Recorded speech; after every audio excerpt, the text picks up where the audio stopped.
All right, this video is going to be a review of this 2020 Toyota Tundra. This is SR5 with a Crewmax, four-wheel drive. Before I get too much into this video, guys, I'm doing my best to hold the camera steady. I get a few negative comments here and there that I shake. Well, I'm sorry, I shake like a leaf. I understand, I'm doing what I can. We're going to start at the front of this truck and work back. I'm not going to drive this truck. It wouldn't do me any good to drive it. I can tell you that it drives very well. It's very comfortable. Seats are comfortable. Suspension's great. You wouldn't be able to tell what it's like to drive it if I did drive it. So you'll just have to take my word for it. A little bit of backstory on me so you know where I'm coming from when I say the things that I do about this truck. My first vehicle was a pickup truck. I'm 40 years old. I've lived in the country my whole life. This ain't my first rodeo. This truck is replacing 6.0 Power Stroke, Super Cab, four-wheel drive, Super Duty. Truck before that was a 5.4 liter gas Super Cab, four-wheel drive, Super Duty. I think before that was, what the hell did I have before that? F-150. Before that, there was a Toyota, one of the old, little red beaters. I've had a Ram 1500. I've had a couple of Chevys. So I've been around pickup trucks a lot.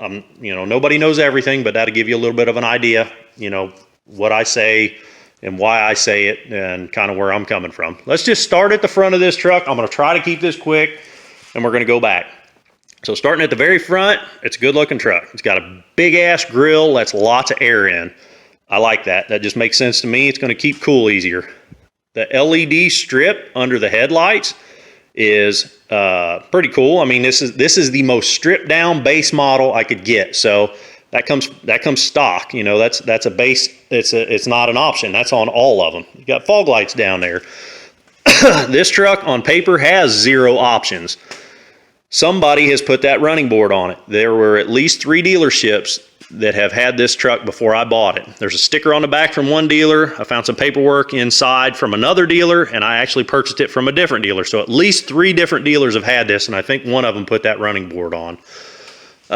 These mirrors, as we're moving back here, the mirrors, this is the standard mirror. I thought I would want the bigger tow mirrors because I do pull a lot. I don't pull heavy, but I do pull a lot. I've pulled 2 different trailers now, and I've probably put 100 miles of pulling on, and these mirrors are doing a really good job. So I feel very confident I don't need to upgrade my mirrors. These are sufficient. These are also power mirrors. See the little logo there?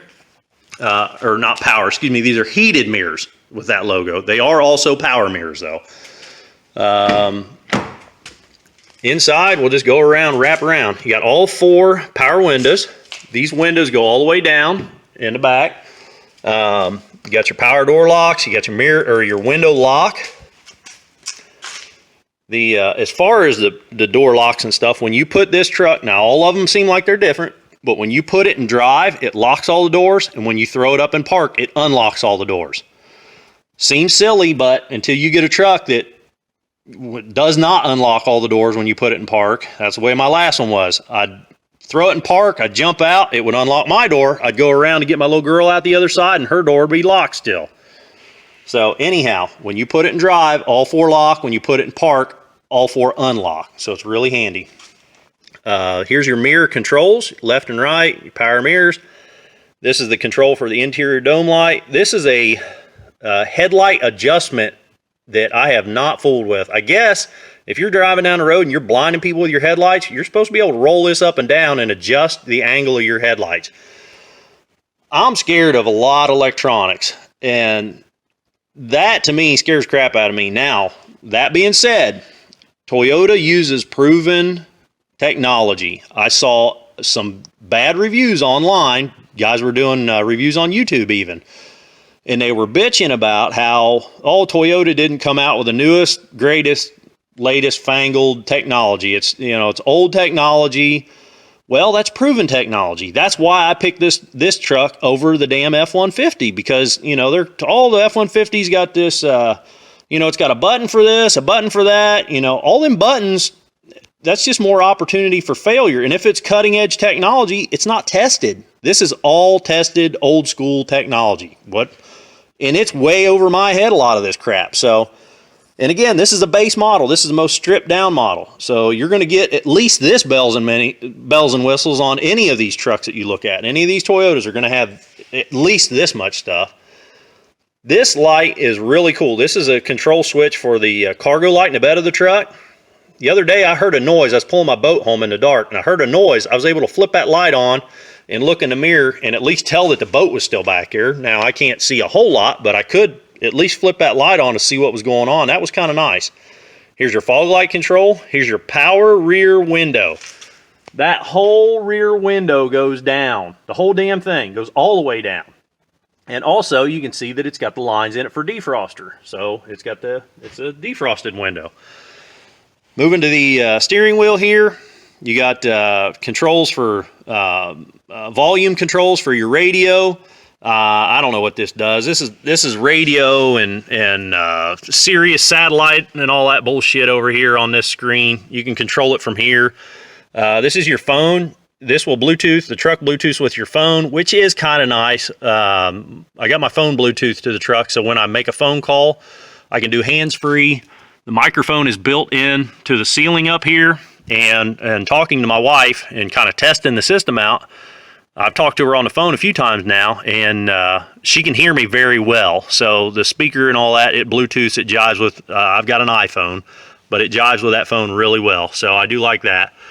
These controls here are for up here on the dash display. You can control, like, there's audio stuff that pops up. There's a zillion different kind of trips. Tells you your trip time, your trip miles per gallon, your trip distance, all kinds of stuff up there, in addition to your standard gauges. So there's way plenty of technology crap to keep a guy busy with this truck. This is, I don't know what the hell that does.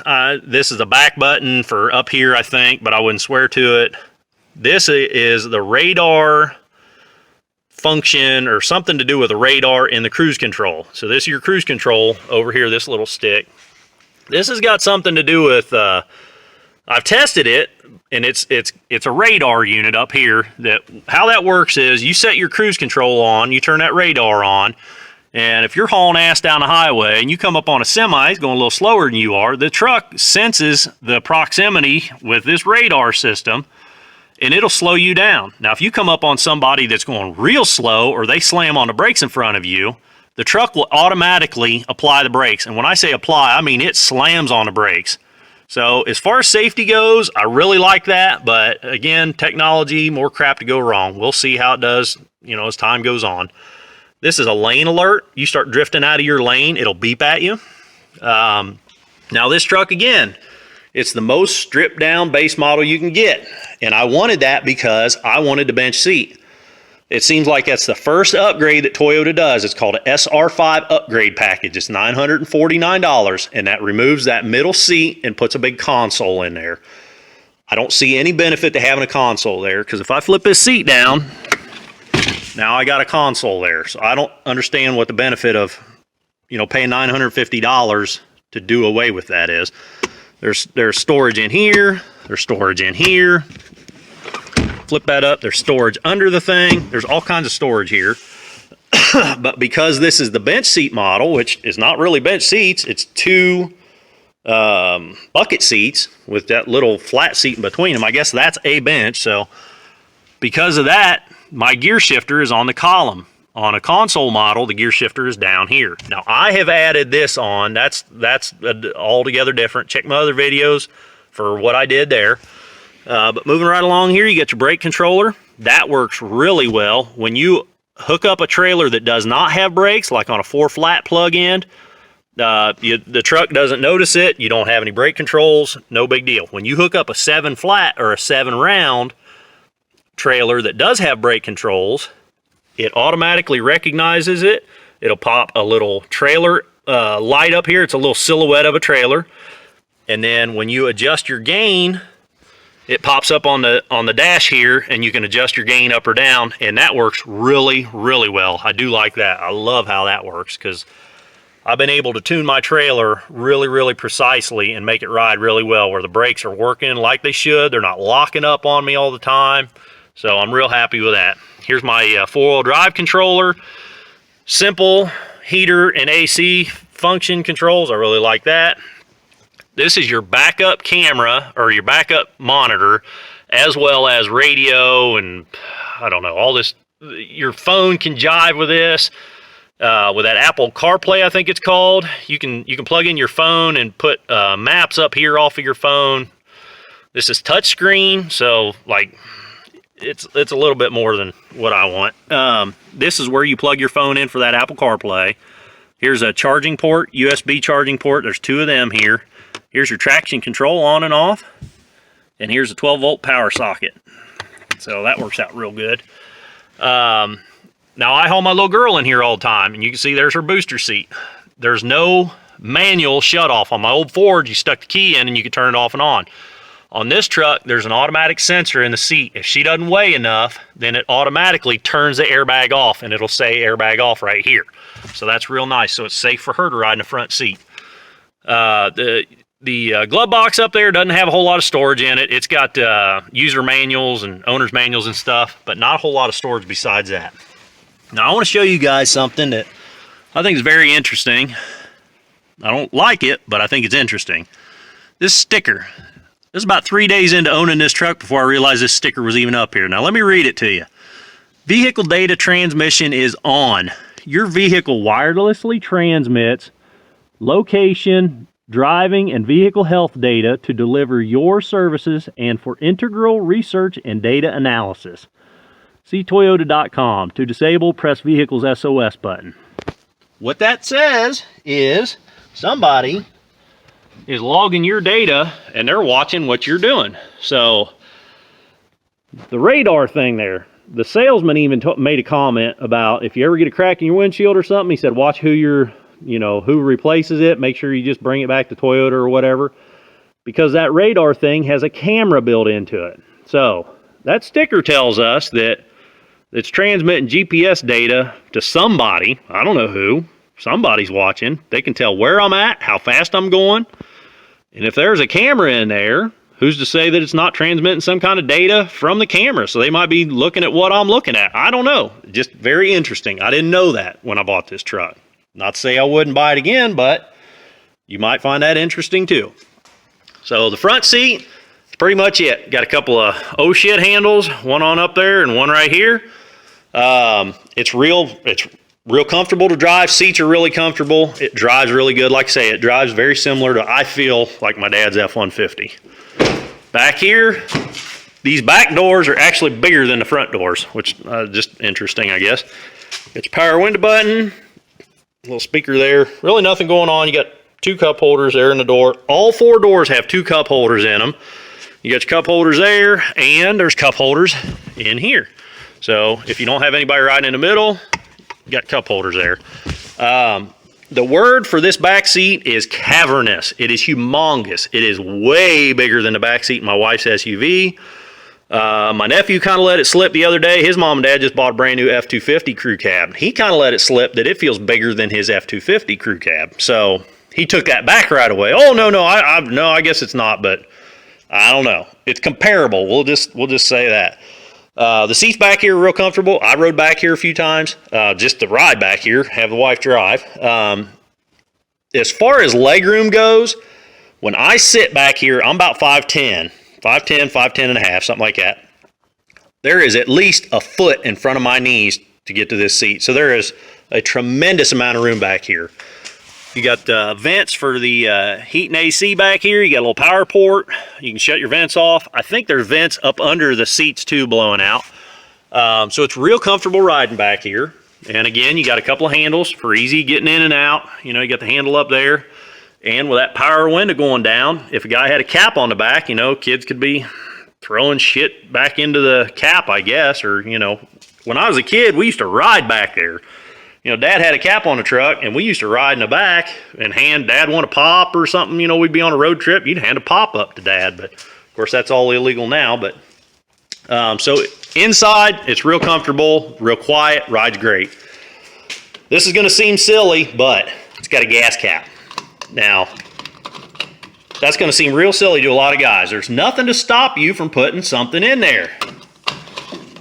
That Mustang don't have a gas cap. My dad's F-150 don't have a gas cap. And I tried to put fuel stabilizer in that one day and had a hell of a time because it's got a safety system in it. You just can't put a funnel into the thing. So I like that this has got a gas cap. I don't like that capless stuff. Wheels are real plain Jane. Again, this is a stripped down model. Coming back here, we got our 7 round trailer hookup. We got our 4 flat trailer hookup. You got your standard 2-inch receiver with little chain slots. Nothing spectacular, but it works real well. This is the backup camera. It sees behind you real well, and it also looks down on the ball when I'm backing up to a trailer, so it's really, really handy to backing up. Pop this handle and just let go of it, and it's got a soft down feature or whatever. Don't just slam down, so I do kind of like that. Now, the only option for bed size when you go to the Crewmax is 5.5 foot, so this is a very short bed. It's got these threaded inserts all the way around for a rail system. Toyota makes a rail system you could put in this truck, and you'd have little fasteners that slide up and down that rail for, you know, just more versatility in the bed. But it does have these 4 anchors, you know, 1 in each corner. These big heavy-duty anchors, those are real nice. This is the only truck I've ever seen that doesn't have stake pockets. So I don't know, I'm kind of bummed about that, because I would hook like a gas can, throw a gas can up in the front corner and hook a bungee cord to the stake pocket to make sure the gas can don't roll around, but I'll miss that a little bit. It didn't come with this rubber mat. I put that in there, but as far as underneath, no big deal. Don't mind that. That's a pile of wheel weights I'm gonna melt down for fishing jigs. Over here, same thing, different side, nothing spectacular over there. Let's go ahead and we'll pop the hood and I'll show you what's going on under there. The parking brake, I guess we'll look at that while we're here. This is push on and push off. There's no latch or anything. You push down with your foot to set it and then tap it and it pops back up. So that's pretty easy to use. Again, the only option with this truck, with the Tundra, I think in 2020, I don't think there is any other option but this 5.7 liter. So the under here is super simple, way easy to find everything. It's going to be, it looks like maintenance is going to be pretty simple. The battery is right here. 2 old school standard tie down bolts. I like that. It's easy to get to this thing. There's nothing over top of it. If you guys got to change a battery out, which you do occasionally, you got to change out your battery. It should be no problem. Here's my fuse box. There's brakes, easy to get to. Fill up my oil, no problem. Easy to find a radiator cap and the overfill bottle. Power steering's right there, easy to get to and see your level. Washer fluid, they don't even hide that up under a fender somewhere where you can't tell how much is in it, which a lot of other vehicles do. Now here's the piece de resistance here. There's a snap for the air filter box, there's the other snap. Just pop them 2 snaps, pop top off your air filter and change your air filter out.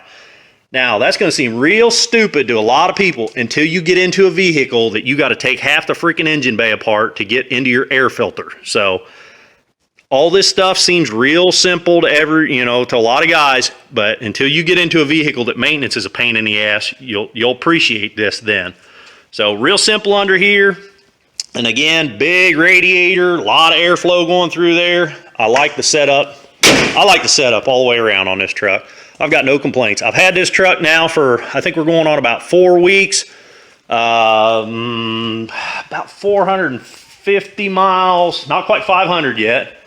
I want to walk you guys over here and I'm going to show you outside here what I've been pulling with it. Now, as far as tow ratings and stuff like that go, I am tickled to death with how this thing is pulling. That boat is a 17.5 foot deep V fishing boat, fully loaded with all my gear in it. I've pulled that and I had no trouble at all. And that's about 35 miles one way to the lake, and I've gone twice now with it. That trailer there is an 18 foot flat deck. Gross vehicle weight on that I think is about 12,000. Trailer itself weighs about 2,000. That one's got brakes on it. That one don't. I pulled Dad's John Deere 4200 with a front end loader and a 5 foot tiller on the back, and I've had no complaints at all about the pulling ability with that truck. So I'm very happy with that truck, guys. If you got any questions about it, leave them in the comments down below. If I can answer any questions you got, let me know. If you like this video, click the thumbs up button. If you want to see more videos of this truck, me doing other stuff to it, I got a cap ordered for it, so I'll be doing a review on that in a couple of weeks. Click the subscribe button, you get to see all them videos. Until the next video, guys, keep on tankering.